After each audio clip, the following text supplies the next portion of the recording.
Donald Trump brought a number of male athletes loved by conservatives and the MAGA movement to the White House today. Athletes like Harrison Butker, the kicker of the Kansas City Chiefs, who stirred up controversy because of his misogyny.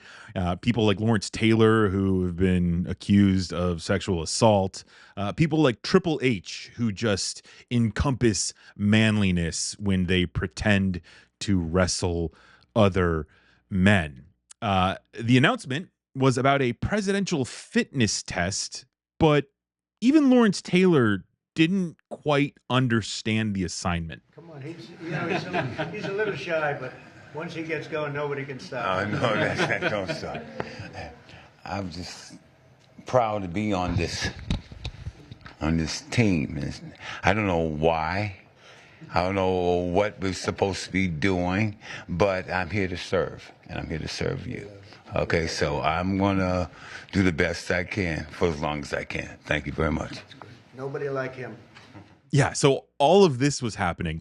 And then Donald Trump gets asked about spending $200 million to create a ballroom, to build a ballroom in the White House. Please.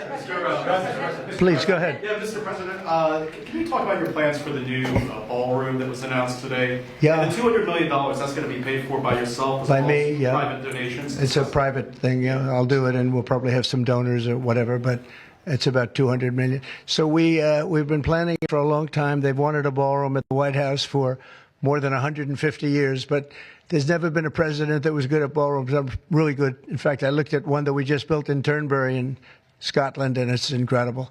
We're good at building. I'm good at building things, and we'll get it built quickly and on time. It'll be beautiful, top of the line. We've retained the best architects and engineers, everything else. It'll be built over on the east side, and it will be beautiful. It'll be views of the Washington Monument. It won't interfere with the current building. It won't be. It'll be near it, but not touching it, and pays total respect to the existing building, which I'm the biggest fan of. It's my favorite. It's my favorite place. I love it.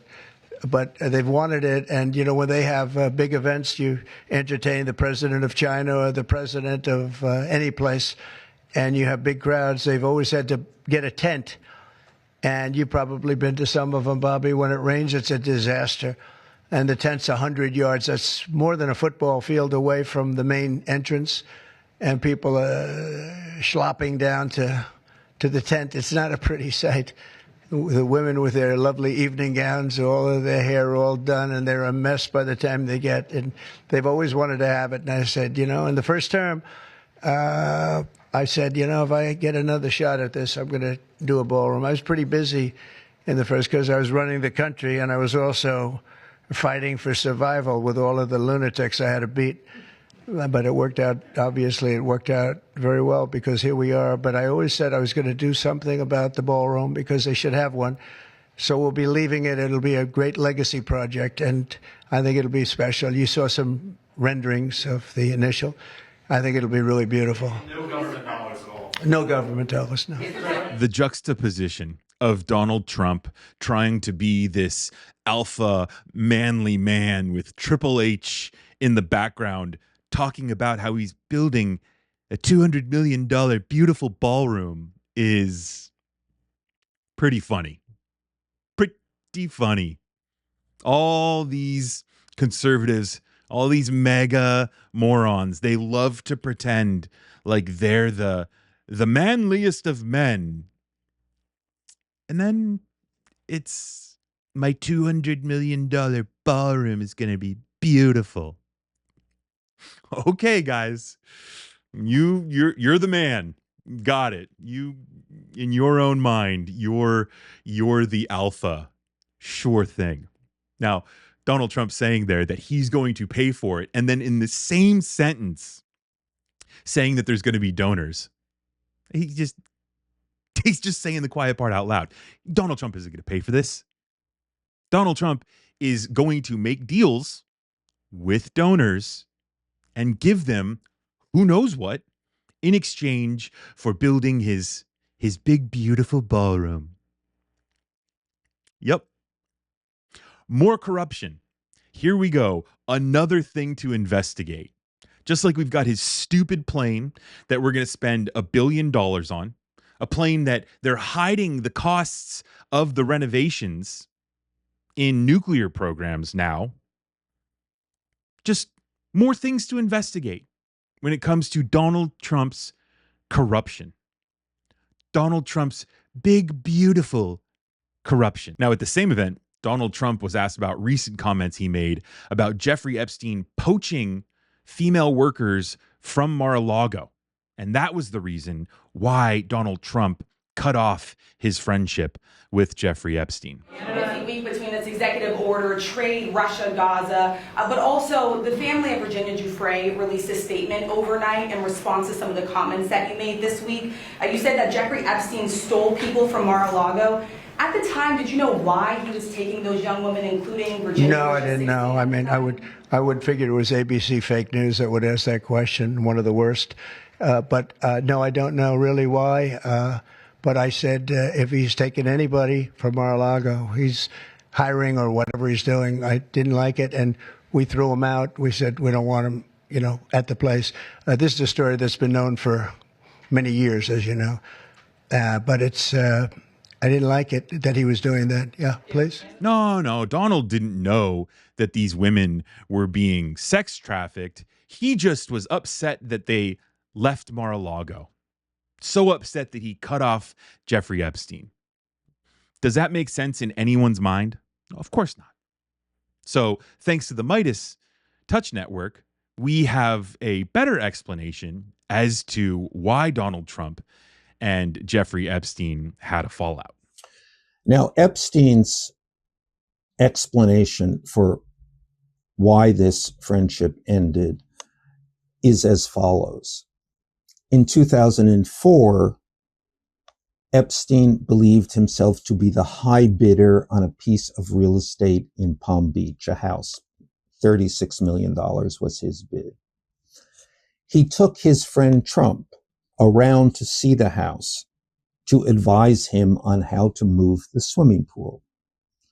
Trump thereupon went around Epstein's back and bid $40 million for the house and got the property. Epstein, who was well acquainted, in fact, deeply involved with Trump's scattered finances, understood that he didn't have $40 million to pay for this house. Now, if that was the case, it was someone else's $40 million. At the time, Epstein believed this to be the $40 million of a Russian oligarch by the name of Rybolev. Less than 2 years later, this same house that Trump had bought for $40 million was sold for $95 million. And it was, in fact, sold to Mr. Rybolev. This is all a red flag of money laundering. And what Epstein did, and he was furious about losing this house. I mean, there's something about these guys that nothing rouses them so much as a real estate betrayal. Epstein, after the sale of this house, after Trump went around his back, got this house, Epstein began to threaten him.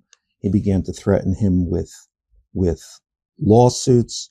He began to threaten him with going to the press and saying that Trump was a front man for a money laundering deal. Trump panics at this point, and Epstein believed, and he believed to his dying day, that it was Trump who went to the police, Trump who was fully acquainted with what was going on at Epstein's house, fully acquainted for many years. Trump went to the police and, as Epstein said, dropped the dime on him. That is to say, informed the police of what was going on, and an investigation began, and all of Epstein's legal problems for the next 15 years began to unfold. This story about this piece of real estate and their falling out was first published in June 2019. It was published actually in my book, Siege, the second book I had written about the Trump White House. Epstein had recounted this story to me. I put it in this book. Epstein at that moment was in Paris. He read the book. He called me with some alarm, and he said he was afraid that he might have said too much. 3 weeks later, he returned to the United States from Paris and was promptly arrested on the tarmac of Teterboro Airport in New Jersey when his plane landed. Donald Trump was a front man for a Russian oligarch, just like he was a front man for the Russians in the 2016 election. And it's baffling that Donald Trump wants us to focus on the Russia hoax instead of the Epstein hoax, as he calls it, when they're literally the same thing.